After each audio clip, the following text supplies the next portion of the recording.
ที่อามาเลยแถวไหนมั้งน่ะลูกอะไรมากลูกเคยขึ้นมาเว้ยลูกเพื่อนสูงมากกินผักมากครับน่ะกินผักกาดวะผักเขียวหวานน้องว่าอ๋อแต่เมื่อไรทุ่งอู่หามีถือว่ามือเดียวก็ได้ถั่วมือไก่เลยทุ่งมือไก่ว่าเขาเป็นลูกเป็นล่างอยู่ไกลก็โดนลุ่มลาดด้วยถึงหนาวว่ามีเขาพวกเขามีเมืองกวนมาในเขาใครลาดตัวเขาใครเด้งใครรู้เขาจริงก็มันหนังใจเขาใครเปลี่ยนยันบนมือเขาถึงมีเมืองกวนเขาก่อนถูกดีลึงเขามีจำมือมีไกลก็เขาก็ดูได้ที่ถึงลุ่มล่าเขาเขาเป็นลูกเป็นล่างเขาว่า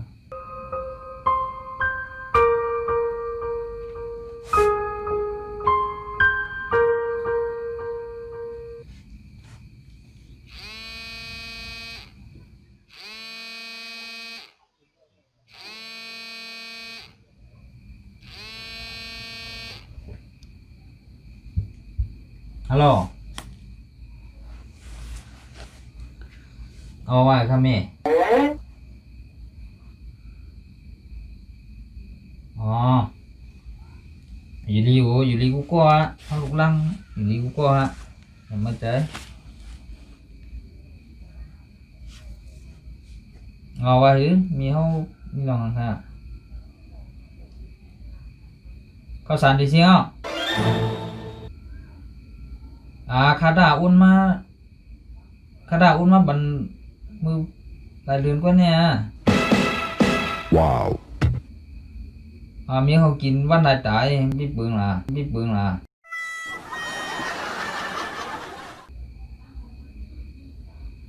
กินวันสามตา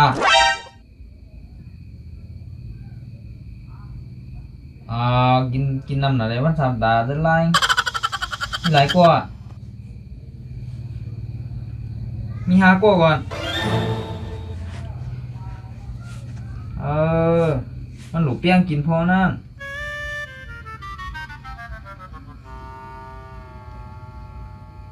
เพื่อนว่าคือกินตา3 วัน1 ตาในแห้งกลุ่ม3 วัน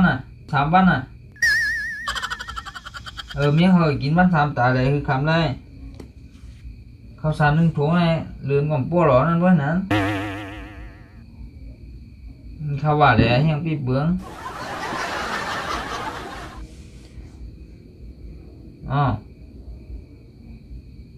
ยอมแล้วฮะกินวันตาก่อนเลยฮะติดดึกจับหินมาก็ได้กินวัน3 ตาดิว้าวโดยที่นั้นจะคำได้อยู่ว่า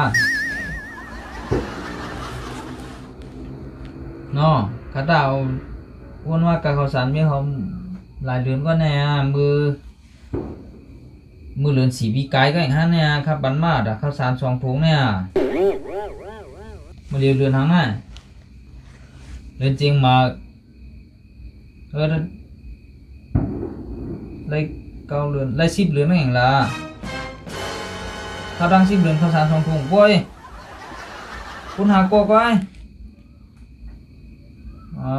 โรคกินน้ำนั่นแหละวัน3 ตาเข้าว่าแล้วตาเปลืองวันนั้นมั้ง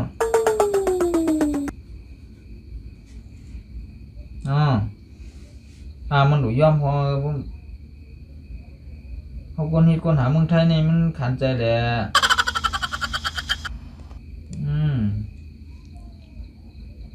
โปรลาย่อมในวัน3 ตาก็คือกินวัน2 ตาเขียนโยว่านั่นก็วันตาปุ๊บเด่นได้แต่1 ตาในแห่งกลุ่ม3 วันเขียนเจ้ายับไรข้ามดีพวกนั้น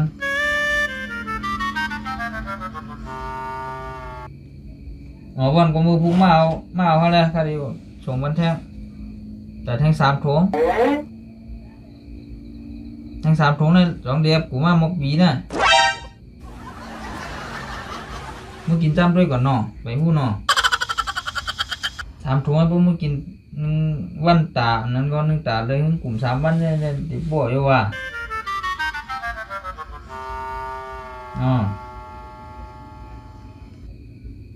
เฮาคนอยู่เมืองไทยเนี่ยก็มันเฮ็ดหาการบางอย่างก็แหละเงินได้บ่มีได้เฮาก็สิหลายเขานะเฮ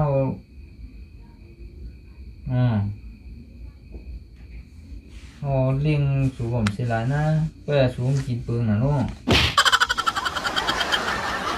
แล้วเฮาได้อ้อมเปลืองก็คือข้าวสารได้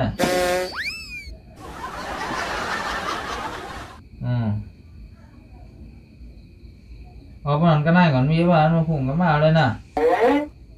ทำในแดงคำหมด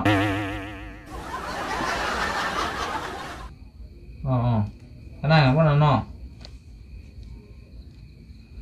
มีใครอย่ามาใจจ้ะนั่นแหละลุงเรื่องล่างอย่ามาใจฮะพวกเราพุ่งก็มาเนาะใครส่งบันตาแท่ง3 ทวงโป้กันในปีน่ะนะกินเปียงกินตัวนั่นน่ะนะเอ็งปัวน่ะเนาะก็ได้เนาะ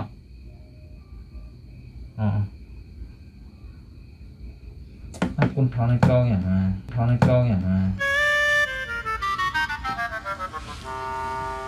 มันว่าจริงว่าน่ะมีห้องมันลุ่มลาพอดีลุ่มลาเขาเป็นลูกเป็นล่างมาเมื่อว่ามีไก่ก็กันหนังเขาปองเป็นไรนั่นน่ะจ้าว้าวพระราสูงในบนดังไว้น่ะมีห้องนะก่อนกุ้งใหญ่หรือปืนมวดเนี่ยตัวพระราน้ำเปี้ยงเลยแหละมีนะย่ามือมีเงินมีต้องก่อมเดี๋ยวนี้เรื่องเขานะมีข้าวหลีพักวัน5เนี่ยย่ามือยืมกินจำกันนะมีข้าวหลีพักวันไว้ยืมปั้นมีห่อนะการทำขึ้นใหม่พวกหลีนางก็หลงมาก็อยู่กันอยู่เย็ดทั้งก้า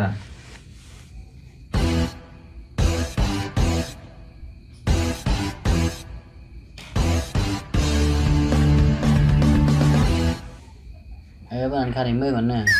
มันเมื่อใส่เมื่อว่าคำเอานะดึกนะแกมันเหลียวไว้ป่ะนะอ๋อเมื่อป่ะ